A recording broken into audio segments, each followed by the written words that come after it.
Hi friends, welcome back to Live Media Pillar. ഞാൻ നിങ്ങൾ സ്വന്തം മുഖ്യൻ പെരുവല്ലൂർ. ഇന്നത്തെ വീഡിയോ ഏപ്രിൽ മാസത്തിൽ ഞാൻ നടത്തിയ ഒരു തിരുവനന്തപുരം യാത്രയുടെ ഭാഗമായിട്ട് എടുത്ത വീഡിയോ ആണ്. ഇതിലെന്ന് വെച്ച് കഴിഞ്ഞാൽ ഒരു അപ്രതീക്ഷിതമായ യാത്രയായിരുന്നു. എന്താ വെച്ച് കഴിഞ്ഞാൽ തിരുവനന്തപുരം വരെ ഒരു യാത്ര പോകണമെന്ന് ആഗ്രഹിച്ചു. ഒരു ലോങ് ഡ്രൈവ് ഉദ്ദേശിച്ചു. ഞാൻ ഇവിടെ നിന്ന് രാത്രി ഒരു 9:30 സമയത്ത് ഞാൻ തിരുവനന്തപുരത്തേക്കുള്ള യാത്ര തുടങ്ങി. പുലർച്ചെ ഒരു 4:15 ഞാൻ അവിടെ എത്തിച്ചേർന്നത്. അപ്പോൾ ഒരു കണ്ടിന്യൂസ് യാത്രയായിരുന്നു. ഇടയ്ക്ക് ഒരു പ്രാവശ്യം കൊണ്ട് നിർത്തി. അതെന്ന് വെച്ച് കഴിഞ്ഞാൽ ഒന്ന് വായ കഴുകി മുഖം കഴുകാൻ വേണ്ടിയിട്ടൊരു 12 നേരത്ത് ഒന്ന് നിർത്തി. എത്രമാത്രമാണ് ആ യാത്രയിൽ വണ്ടി നിർത്തിയത്.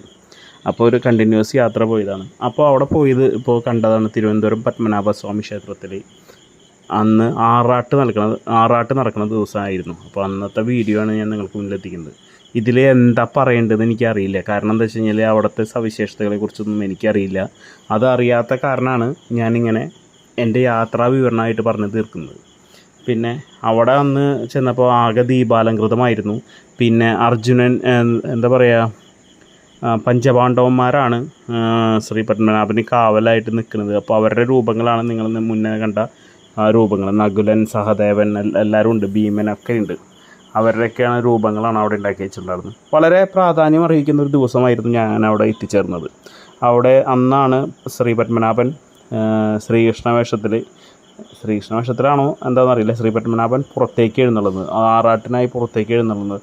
അത് തിരുവനന്തപുരം എയർപോർട്ടിൻ്റെ നടുവിൽ കൂടെ യാത്ര ചെയ്യുന്ന, വർഷത്തിൽ ഒരിക്കൽ തിരുവനന്തപുരം എയർപോർട്ട് ശ്രീ പത്മനാഭനായി തുറന്നു കൊടുക്കുന്നു, പൊതുജനങ്ങൾക്കായി തുറന്നു കൊടുക്കുന്ന ഒരു ദിവസമാണത്. അപ്പോൾ ആ ദിവസത്തിന് ഏറെ പ്രത്യേകതകളുണ്ടായിരുന്നു.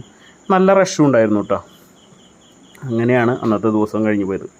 അപ്പോൾ ആ ഒരു യാത്രയിൽ എടുത്ത വീഡിയോസാണ്. അപ്പോൾ